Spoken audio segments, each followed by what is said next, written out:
أعوذ بالله من الشيطان الرجيم كذبت عاد فكيف كان عذابي ونذر إنا أرسلنا عليهم ريحا صرصرا في يوم نحس مستمر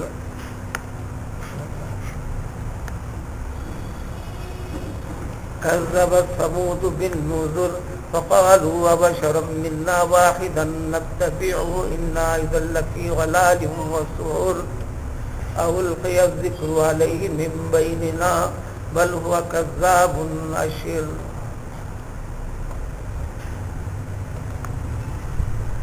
قوم عاد کا تذکرہ گزرا جنہوں نے اپنے رسول کا انکار کیا، اللہ کے پیام کا انکار کیا، نافرمانی پر اللہ کے غضبناک ہونے کا، غضب کے بھیجے جانے کا انکار کیا. مہلت دی گئی، ساری باتیں ہدایت کے لیے جو درکار تھے بواسطے پیغمبر علیہ السلام بتا دی گئیں، یقین نہیں کیا. نتیجے میں اللہ تعالیٰ کا غضب نازل ہوا، اس قوم کو وہ ختم کیا، پھر دوسری قومیں اس جگہ آباد ہوئیں. اسی قسم کے قاعدے کو قرآن نے کئی جگہ ذکر کیا ہے. چنانچہ سورہ محمد جو گزر چکا ہے اس میں بھی ایک قاعدہ کلیہ بتا دیا گیا، یستبدل قوما غیرکم ثم لا یکونوا امثالکم. اگر نہ سدھرو گے تو دیکھو تمہارا رب تم کو ختم کرے گا، تمہاری جگہ دوسرے قوم کو آباد کر دے گا. جب دوسری قوم آئے گی تو وہ تمہارے جیسی نہیں رہے گی.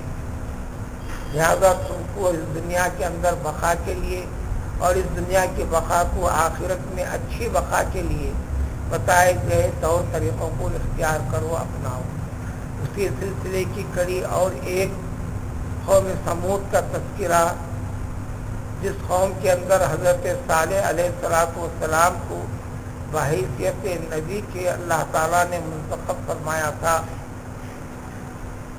انہوں نے انتخاب خداوندی کی بنیاد پر نبوت کے پیام کو اپنے قوم کے اندر پیش کیا، سمجھاتے رہے، انہیں بھی موقع دیے جاتے رہے. ساری تعلیمات سننے کے بعد انہوں نے یہ کہہ دیا کہ کیا ایک ایسا انسان جو ہم میں کا ایک فرد ہے، یعنی اسی قوم کے فرد کو حضرت صالح علیہ السلام کو اللہ تعالیٰ نے نبوت عطا فرمایا تھا. تو قوم کی سوچ دنیا کے اعتبار سے یہ ہوئی کہ قوم کے پاس دو معیار ہیں. ایک معیار جب نبوت کا ذکر ہوا تو ان کا خیال یہ ہوا کہ انسانوں میں سے کوئی رسول یا نبی بن نہیں سکتا. اگر یہ کام ہوتا تو کوئی نہ کوئی فرشتہ اللہ تعالیٰ بھیج دیا کرتا. یہ فرشتے تو نہیں، ہم میں کے ایک انسان ہیں، تو بھلا ہم ان کی بات کیوں سنیں، ہم اپنے طور طریقوں کو کیوں چھوڑیں. لہذا اپنی پرانی روش کے اوپر چلتے رہے. دوسرا پہلو انہوں نے یہ سوچا کہ دنیا کے اعتبار سے کوئی نمایاں مقام ان کا نہیں ہے، مال و دولت کے اعتبار سے، دنیاوی شہرت کے اعتبار سے اگر یہ ہوتا تو چلو ہم دنیاوی اعتبار سے ایک لیڈر بنا لیتے، ایک قائد بنا لیتے، دنیائی معاملات میں ہم ان کی پیروی کرتے. نہ یہ ہے نہ وہ ہے. کہ کیسے انہوں نے کہہ دیا کہ ہم ایک ایسا انسان جو ہم میں کا ایک ہے، کیا ہم ان کی بات سنیں، ان کی پیروی کریں؟ اگر ہم ایسا کریں تو پھر ہم تو سب سے برے لوگ ہیں اور بڑی غلطی پر سمجھے جائیں گے. یہ کہہ کر انکار کیا. پھر یہ بھی بتایا کیا اللہ تعالیٰ کا ذکر ہم سارے لوگوں میں چھوڑ کر اس شخص کے لیے اللہ تعالیٰ نے منتخب کیا. یہ جو بات کہتے ہیں کہ میں رسول ہوں، میں نبی ہوں، یہ بالکل پوری طرح جھوٹے ہیں. یہ مستی میں، غرور اور تکبر میں آ کر جو چاہے بکتے چلے جا رہے ہیں، بڑبڑاتے چلے جا رہے ہیں، یعنی غیر حقیقی بات ہے. تو اللہ تعالیٰ نے پیغمبر صالح علیہ السلام کو اطمینان دلایا، فَيَعْلَمُونَ غَدًا مَنِ الْكَذَّابُ الْأَشِرُ. کل کے دن کو پتہ چل جائے گا، یعنی آنے والے حالات ان کو بتا دیں گے کہ جھوٹا کون ہے، سچا کون ہے، شیخی بگاڑنے والا کون ہے، بڑبڑانے والا کون ہے۔ یعنی پیغمبر جھوٹے نہیں ہیں، جو پیغام بتا رہے ہیں وہ غرور یا بڑبڑانے والی کیفیت کا نہیں ہے، بلکہ حق ہے۔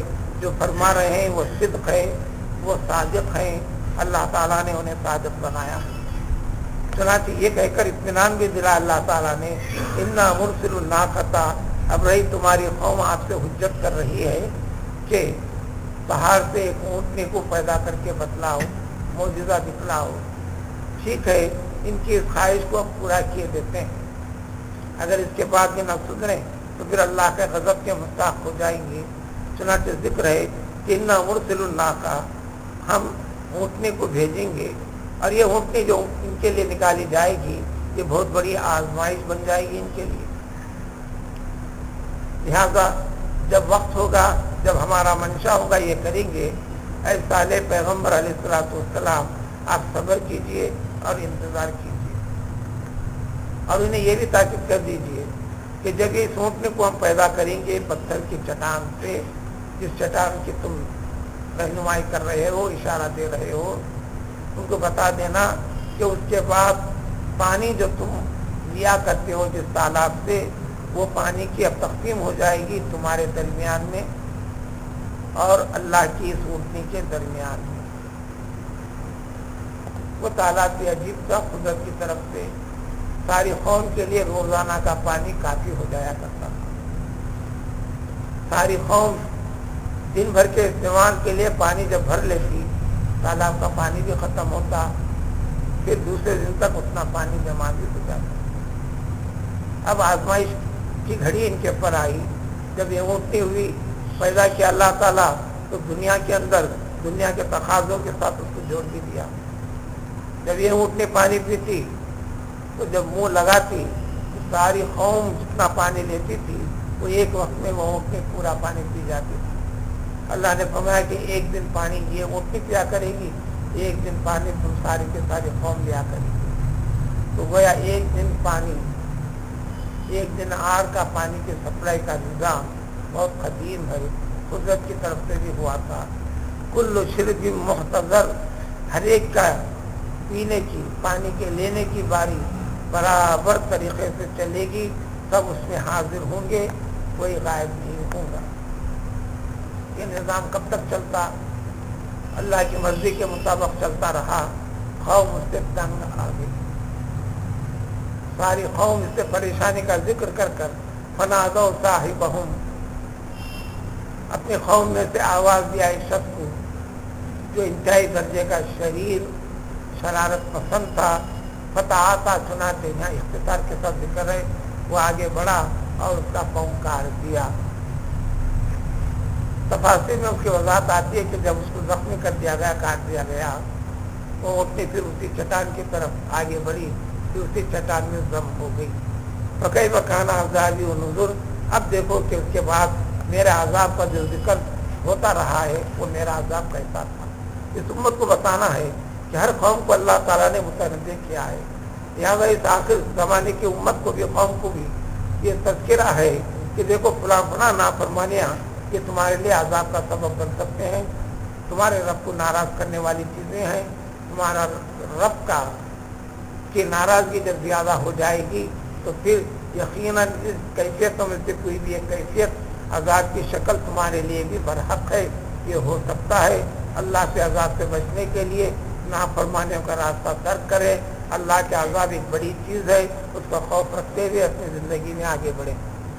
چنانچہ اس قوم ثمود کے لیے ہم نے ان کے لیے عذاب کی شکل دوسری نکالی کہ بس ایک آواز ان کے اوپر بھیج دی گئی، وہ جبریل امین علیہ السلام تھے، وہی لانے والا فرشتہ جبریل علیہ السلام،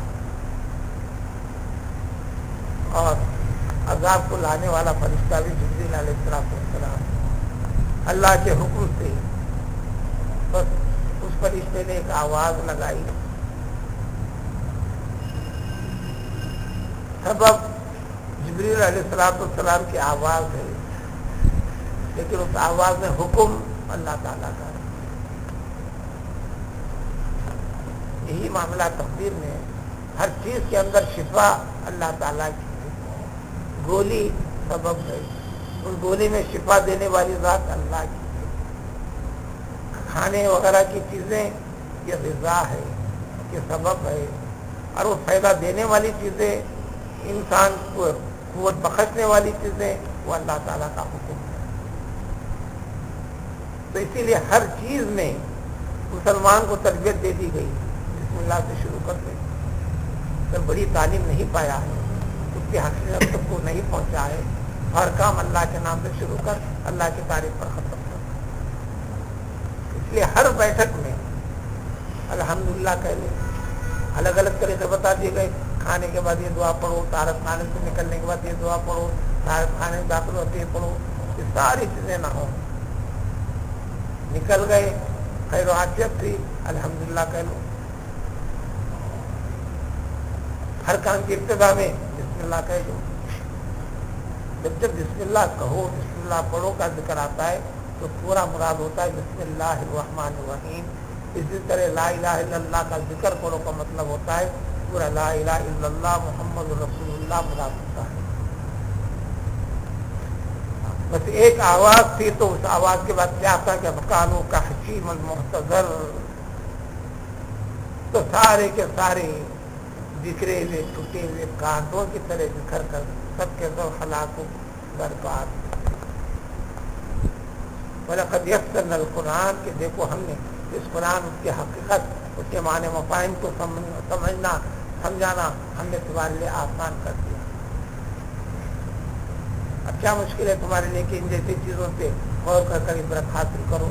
واقعے کا ذکر، واقعے کا ذکر کرنے کی غرض و غایت مقصد اس زمانے کے لوگوں کو بیان خداوندی پہنچا دینا ہے، منشا خداوندی پہنچا دینا ہے کہ دیکھو تمہارا رب تمہارے لیے سارے کے سارے معاملات آسان کر کے بتلا دیا۔ ان جیسے امور کو ملحوظ رکھتے ہوئے اللہ کو حاضر ناظر جان کر اپنی زندگی کے اندر خیر اور شر کی شناخت جو بتا دی گئی ہے اس کی شناخت کرو، اس کے مطابق اپنی زندگی کو ڈھالتے ہوئے اور اس میں ڈھلتے ہوئے آگے بڑھو۔